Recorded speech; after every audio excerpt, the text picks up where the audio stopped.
दोस्तों, टॉल्स्टॉय की एक प्रेरक कहानी जिसको सुनने के बाद जीवन के प्रति आपका दृष्टिकोण ही बदल जाएगा। मृत्यु के देवता ने अपने एक देवदूत को पृथ्वी पर भेजा। एक स्त्री मर गई है, उसकी आत्मा को लाना है।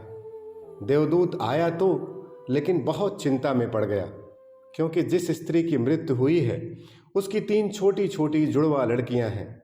एक तो अभी भी मृत स्त्री के अस्तन से लगी है, एक चीख रही है और एक रोते रोते सो गई है, और उसके आंसू उसके आंखों के आसपास सूख गए हैं। हृदय विदारक दृश्य था यह। 3 छोटी जुड़वा बच्चियां और उनकी मां मर गई है। पीछे उनकी देख रेख करने वाला कोई भी नहीं बचा है। पति जो पहले ही मर चुका है, उन बच्चियों का क्या होगा, यह सोचकर देवदूत का हृदय पिघल गया और उसके हृदय में ख्याल आया, और वह खाली हाथ ही वापस लौट गया। उसने जाकर अपने प्रमुख को कहा कि मैं नहीं ला सका, मुझे क्षमा कर दें, लेकिन शायद आपको यहाँ की स्थिति का पता नहीं।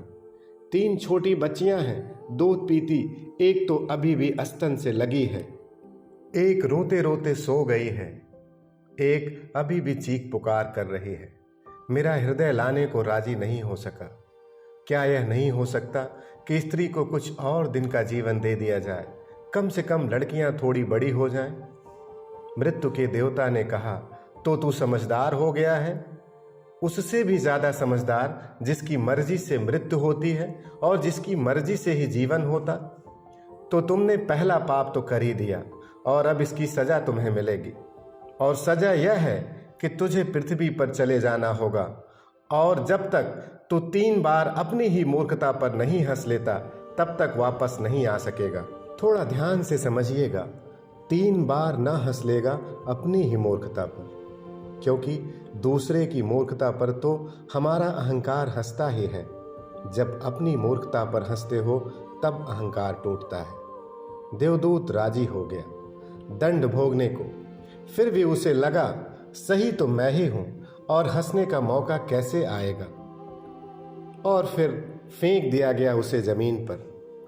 सर्दियों का दिन पास आ रहा था। एक मोची शहर गया था अपने बच्चों के लिए कोट और ठंड के कपड़े खरीदने के लिए। रास्ते में उसने एक नंगे आदमी को ठिठुरते देखा। यह नंगा आदमी कोई और नहीं, वही देवदूत है जिसे पृथ्वी पर फेंक दिया गया है। उस मोची को दया आ गई, और उसने अपने बच्चों के लिए कपड़े खरीदने के बजाय इस आदमी के लिए कंबल और कपड़े खरीद दिए। इस आदमी के पास खाने पीने को भी कुछ नहीं था, घर भी नहीं था जहां रुक सके, और सर्दियों का दिन था।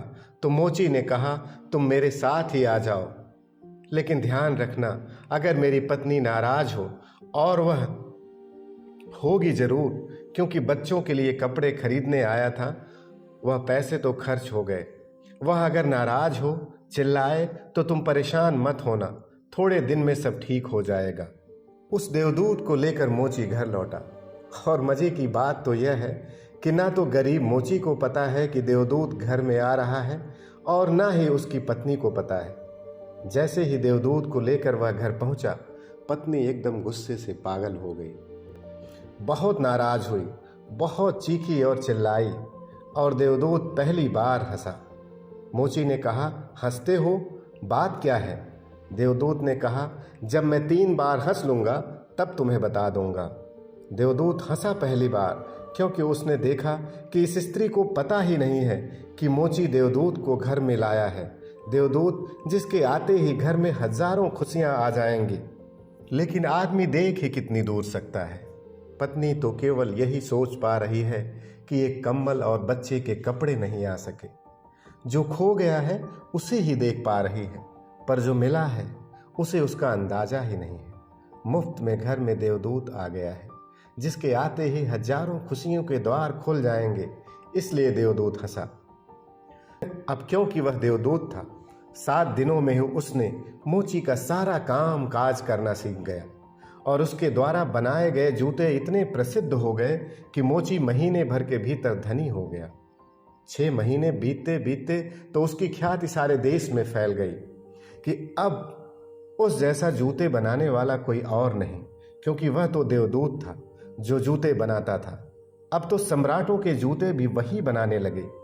धन बरसने लगा और एक दिन सम्राट का आदमी आया और हाथ में लिए चमड़े को दिखाते हुए कहा, यह चमड़ा बहुत कीमती है, आसानी से मिलता नहीं। कोई गलती नहीं करना, जूते ठीक इसी तरह के बनाने हैं। और ध्यान रखना, जूते बनाना है, स्लीपर नहीं। क्योंकि रूस में ऐसी प्रथा है कि जब कोई मर जाता है तो उसको स्लीपर पहनाकर मरघट तक ले जाते हैं। मोची ने भी देवदूत से कहा, अरे भाई, स्लीपर मत बना देना, जूते बनाना है। राजा का आदेश है और चमड़ा भी इतना ही है। अगर कुछ गड़बड़ हो गई तो हम मुसीबत में फंस जाएंगे। इस सब के बावजूद भी देवदूत ने स्लीपर ही बनाए। और जब मोची ने देखा कि स्लीपर बने हैं तो वह क्रोध से बिल्कुल आग बबूला हो गया।